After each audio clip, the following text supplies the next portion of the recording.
Hello everyone, welcome to Dream Academy. आज इस lecture में हम देखने वाले हैं एसिड्स, बेसिस एंड सॉल्ट्स का पार्ट नंबर 4। हमने लास्ट लेक्चर में समझा था कि पीएच स्केल क्या होता है, पीएच वैल्यू क्या होता है और पीएच स्केल की हेल्प से एसिड या बेस के स्ट्रेंथ को कैसे चेक करेंगे। आज हम देखने वाले हैं कि इस पीएच वैल्यू का हमारे लाइफ में कितना इंपॉर्टेंस है।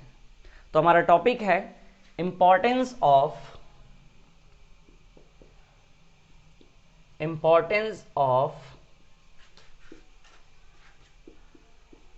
pH value in everyday life।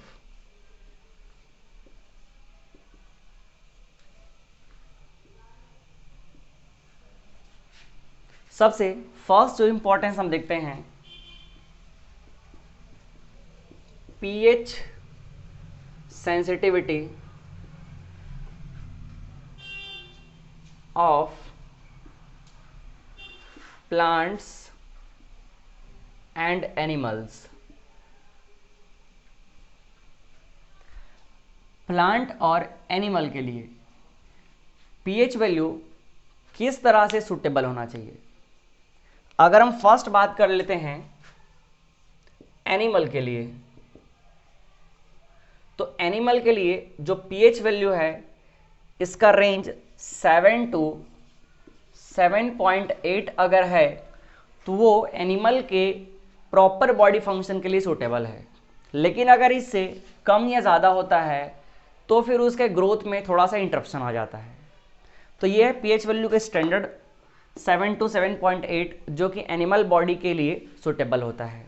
इसी तरह अगर हम सेकंड बात करें प्लांट्स के लिए, तो प्लांट्स के ग्रोथ में सबसे इंपॉर्टेंट जो फैक्टर है वो सॉइल आ जाता है।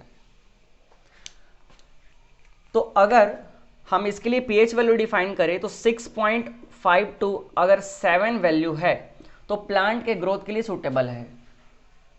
ठीक है, अब हम इसको प्लांट के ग्रोथ को सॉइल से रिलेट करते हैं। अगर मैं सॉइल की बात करूं तो सॉइल के पीएच वैल्यू के अकॉर्डिंग 3 टाइप का नेचर हो सकता है। पहला हो सकता है एसिडिक सॉइल। ये कब होगा? अगर इसका पीएच वैल्यू 7 से लेस देन है। सेकंड होगा बेसिक सॉइल। सॉइल का बेसिक नेचर ये कब होगा? जब पीएच वैल्यू 7 से ग्रेटर देन हो जाएगा। थर्ड है न्यूट्रल सॉइल। ये कब होगा? जब पीएच वैल्यू 7 होगा। तो क्रॉप के गुड प्रोडक्शन के लिए सॉइल का न्यूट्रल होना जरूरी है। अगर सॉइल का नेचर न्यूट्रल है, पीएच वैल्यू 7 के अराउंड है, तो क्रॉप का ग्रोथ अच्छे से होगा, पौधों का ग्रोथ अच्छे से होगा। लेकिन अगर पीएच वैल्यू 7 से कम हो गया तो सॉइल एसिडिक हो जाएगा। और एसिडिक होने की वजह से ही आप देखिए खेतों में जो किसान है, फार्मर है, ये क्या करते हैं? बेसिक का छिड़काव करते हैं। अगर ये क्या हो गया, अगर ये एसिडिक हो गया तो फॉर एसिडिक सॉइल के लिए बेस का छिड़काव करना पड़ता है, जो किसान अपने खेतों में करते हैं। बेसिक क्या है? जैसे कैल्शियम ऑक्साइड हो गया, कैल्शियम हाइड्रोक्साइड हो गया, कैल्शियम कार्बोनेट हो गया। इन सभी का क्या करते हैं? छिड़काव करते हैं, स्प्रेड करते हैं अपने खेतों में, ताकि जो एसिडिक नेचर है सॉइल का उसको न्यूट्रलाइज किया जा सके। ठीक है, तो हमको समझ आया कि क्रॉप के, प्लांट के गुड प्रोडक्शन के लिए सॉइल का नेचर न्यूट्रल होना जरूरी है। इसी तरह अगर हम वाटर को अगर इससे रिलेट करें, फर्स्ट तो हमने सॉइल को कर लिया, अब हम वाटर को रिलेट करते हैं।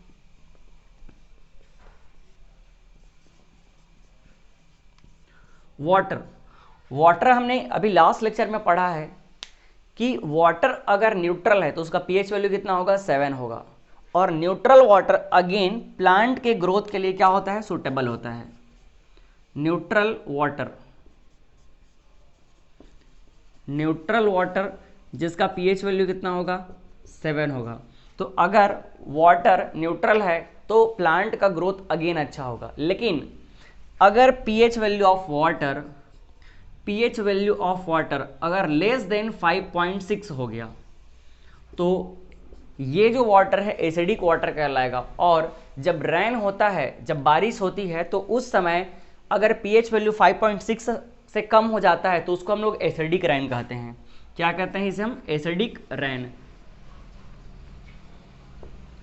और इसके लिए रिस्पॉन्सिबल क्या है? इसके लिए रिस्पॉन्सिबल है कि जो हम इंडस्ट्रीज यूज़ कर रहे हैं उससे CO2 गैस वगैरह जैसे एसिडिक गैस रिलीज होते हैं और वो इन्वायरमेंट में जा करके वाटर को क्या कर देते हैं? एसिडिक कर देते हैं। तो एसिडिक रेन के अपने डिसएडवांटेज है। एसिडिक रेन क्या होता है? ये रिवर वाटर में चला जाएगा, ये लेक के वाटर में चला जाएगा, मतलब किसी भी एक्वाटिक लाइफ में अगर चला गया तो एक्वाटिक लाइफ को क्या करेगा? ये डिस्ट्रॉय कर देगा, एक्वाटिक लाइफ के लिए हार्मफुल होगा। साथ ही प्लांट को भी तो वाटर की रिक्वायरमेंट है ना, तो अगर ये एसिडिक वाटर कहाँ चला गया? प्लांट में चला गया, तो प्लांट को भी क्या कर देगा? ये उसको भी डिस्ट्रॉय कर देगा। तो ओवरऑल अगर हम देखें तो एनिमल के ग्रोथ के लिए पीएच वैल्यू 7 to 7.8 होना चाहिए। और ह्यूमन ब्लड का पीएच वैल्यू 7.4 होता है, वो आपको पता है, वो इसी रेंज में होता है। अगर हम प्लांट के ग्रोथ की बात करें तो सॉइल भी क्या होना चाहिए? न्यूट्रल होना चाहिए, और साथ ही वाटर भी क्या होना चाहिए? न्यूट्रल होना चाहिए। अगर ये न्यूट्रल नहीं रहता है तब देखिएगा किसान क्या करते हैं? अलग अलग दवाई उसमें डालते हैं। तो उसमें एक दवाई ये भी होता है कि अगर वो एसिडिक हो गया तो न्यूट्रल करने के लिए बेसिक का छिड़काव करते हैं, जिसमें हम यूज़ करते हैं calcium oxide, calcium hydroxide, calcium carbonate. Clear है? तो ये तो हमने देखा पहला इंपॉर्टेंस जो किसके लिए था? एनिमल और प्लांट के लिए था। आप इसको नोट कर लीजिए और आपको नोट्स जो है डिस्क्रिप्शन बॉक्स में मिल जाएगा, तो वहाँ से आप डाउनलोड कर लीजिएगा। बट शॉर्ट में मैं जो समझा रहा हूँ उसका आप भी नोट्स बनाते चलिए। ठीक है, चलिए नोट कर लीजिए इसको। नेक्स्ट अब हम पीएच वैल्यू का एक और एग्जाम्पल लेते हैं। सेकंड एग्जाम्पल है pH in are digestive system. अगर हम ह्यूमन डाइजेस्टिव सिस्टम की बात करें तो स्पेशली फोकस करते हैं स्टमक पे। अगर हम स्टमक का पीएच वैल्यू का बात करें तो स्टमक के गुड परफॉर्मेंस के लिए पीएच वैल्यू 1.5 to 4 होना चाहिए, मीन्स एसिडिक नेचर का। ऐसा क्यों? क्योंकि स्टमक में HCl हाइड्रोक्लोरिक एसिड का सिक्रेशन होते रहता है, तो ऑब्वियस सी बात है वो एसिडिक नेचर का रहेगा, और यही एसिड हमारे फूड को डाइजेस्ट करने में हेल्प करता है। बट कभी कभी हमारे खाने में इर्रेगुलर रूटीन की वजह से या अलग अलग रीज़न की वजह से क्या हो जाता है? जो हमारा स्टमक है टू मच एसिड प्रोड्यूस करने लग जाता है। Stomach produces too much acid. हमारा स्टमक काफ़ी ज़्यादा एसिड प्रोड्यूस करने लग जाता है, जिससे पीएच वैल्यू इससे भी कम हो जाएगा।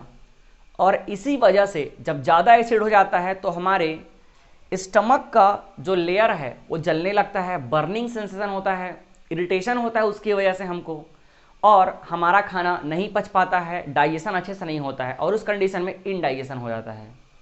तो जब भी हमारा पेट एकदम से भरा हुआ लगता है, हमको लगता है कि पुराना खाया हुआ अभी तक के डाइजेस्ट नहीं हुआ है, तो वो इसी वजह से होता है। जब बहुत ज़्यादा एसिड प्रोड्यूस होने लगता है तो उस कंडीशन में हमारा खाना जो है डाइजेस्ट नहीं होता है, और इस इनडाइजेशन को ओवरकम करने के लिए हम क्या करते हैं? एंटासिड्स लेते हैं। एंटासिड्स मतलब बेस लेते हैं। तो इसके लिए हम यूज़ करते हैं, एक एग्जांपल है मैग्नीशियम ऑक्साइड। तो मैग्नीशियम ऑक्साइड का हम यूज़ करते हैं, जिससे जो ज़्यादा एसिड बना हुआ है हमारे स्टमक में वो क्या हो जाएगा? वो न्यूट्रलाइज हो जाएगा, और फाइनली हमारा जो खाने का डाइजेशन है अच्छे से होने लगता है। तो ये है हमारा डाइजेशन सिस्टम का कॉन्सेप्ट। अब पीएच वैल्यू जो होता है स्टमक का, ये कितना होना चाहिए? 1.5 to 4 के बीच में होना चाहिए। लेकिन अगर ये और ज़्यादा एसिड प्रोड्यूस करता है तो पीएच वैल्यू रिड्यूस हो जाएगा, और उस कंडीशन में ज़्यादा एसिड प्रोड्यूस होने की वजह से हमारे खाने का डाइजेशन अच्छे से नहीं होगा, और उस डाइजेशन को ठीक करने के लिए फिर हम क्या करते हैं? एंटासिड्स लेते हैं। एंटासिड्स मतलब एसिड को जो न्यूट्रलाइज कर दे। तो उसके लिए एक एग्जांपल हमारे पास है मैग्नीशियम ऑक्साइड। इसके अलावा बहुत सारे एग्जांपल्स होते हैं, बहुत सारे माइल्ड बेस होते हैं, एकदम स्ट्रॉन्ग बेस की हमको जरूरत नहीं होती है, तो माइल्ड बेस हम यूज करते हैं और इस तरह से हमारे डाइजेशन सिस्टम को ठीक कर लेते हैं। तो अभी हमने समझा कि डाइजेशन सिस्टम के लिए पीएच वैल्यू किस तरह से इंपॉर्टेंट है। चलिए अब और बात करते हैं कुछ एग्जांपल्स की। अब पीएच का नेक्स्ट एग्जांपल देखते हैं। थर्ड एग्जांपल है pH change as the cause of tooth decay।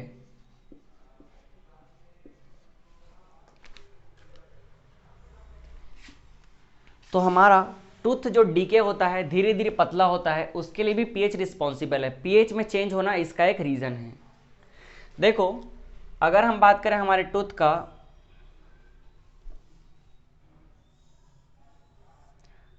Let suppose ये हमारा टूथ है, तो टूथ का ये जो ऊपर वाला जो लेयर है ये क्या कहलाता है? ये कहलाता है इनेमल। ये हमारा टूथ का इनेमल, जो कि बॉडी का सबसे हार्डेस्ट पार्ट होता है। ये बना होता है कैल्शियम फॉस्फेट से, और भी कुछ इंग्रेडिएंट्स प्रेजेंट होते हैं। तो ये हमारे बॉडी का सबसे हार्डेस्ट पार्ट होता है। अब सोचो हमारे बॉडी में, हमारे माउथ में फॉर्म होने वाला, प्रोड्यूस होने वाला एसिड इतना स्ट्रांग होता है कि इस इनेमल को भी डीके कर देगा। होता क्या है, जब हमारे माउथ का पीएच वैल्यू 5.5 से बिलो हो जाता है, 5.5 से बिलो हो जाता है, तो उस कंडीशन में हमारे माउथ में ज़्यादा एसिड फॉर्म होता है, और ज़्यादा एसिड फॉर्म होने की वजह से वो हमारे इनेमल को इस तरह से लेयर्ड कर लेगा, इनेमल को सराउंड कर देगा।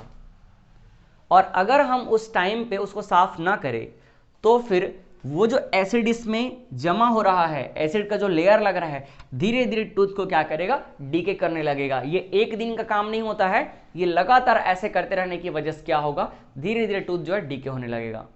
इसके प्रिवेंट करने के लिए हम क्या करते हैं, मॉर्निंग में या कुछ लोग नाइट में भी टूथपेस्ट के साथ में ब्रश करते हैं। तो जो हमारा टूथपेस्ट होता है, उस टूथपेस्ट में क्या होता है? बेस प्रेजेंट होता है, बेसिक नेचर का होता है।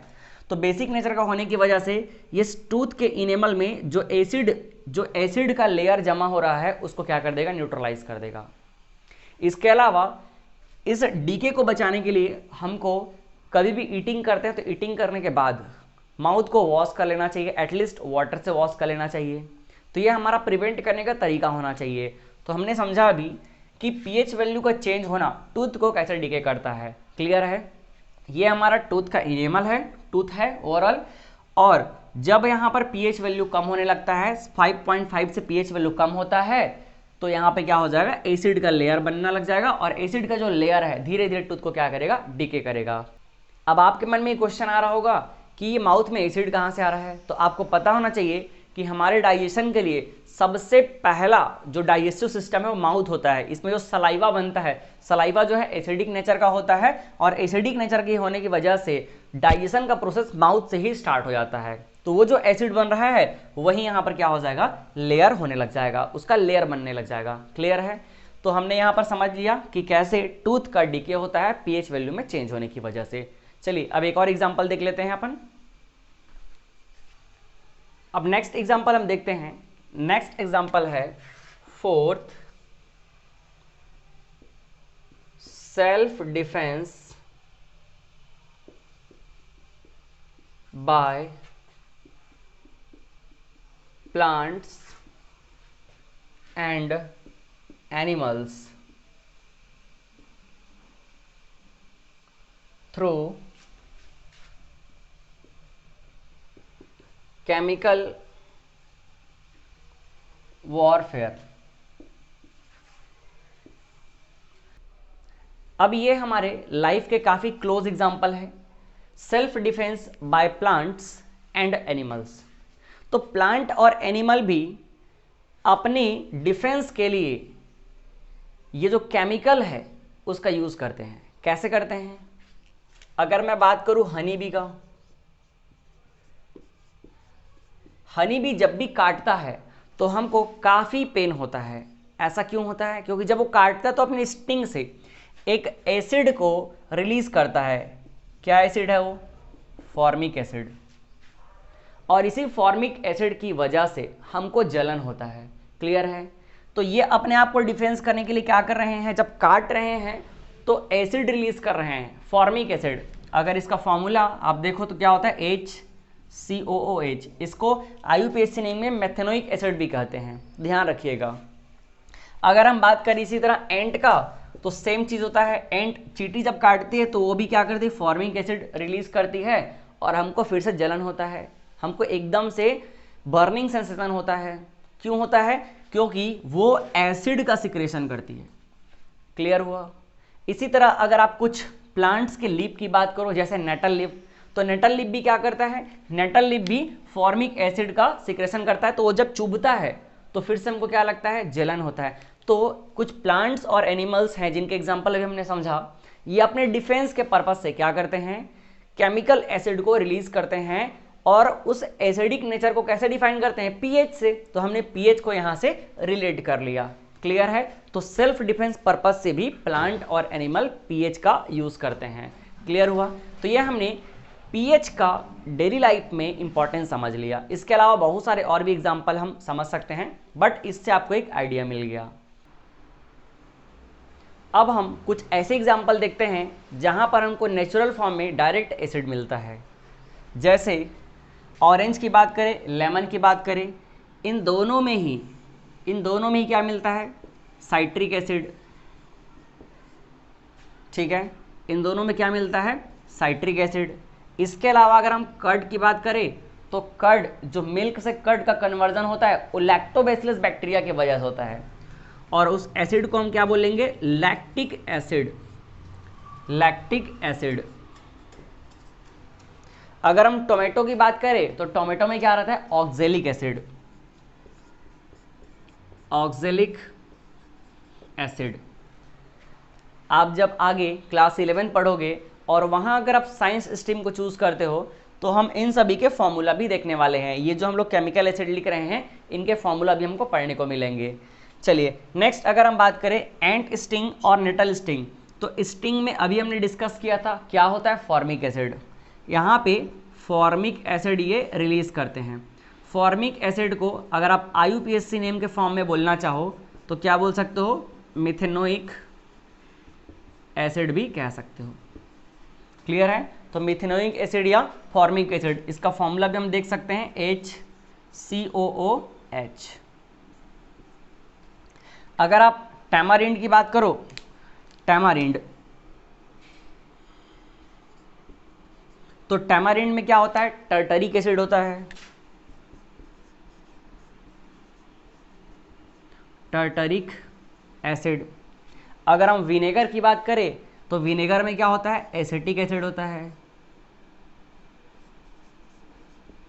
Acetic acid. एसिटिक एसिड का भी फॉर्मूला आप देख सकते हो, इसका फॉर्मूला होता है CH3COOH, और इसको हम इथेनोइक एसिड भी कहते हैं। तो इसका भी ध्यान में रखिएगा। इसका एक और नाम मैं लिख देता हूं, इथेनोइक एसिड।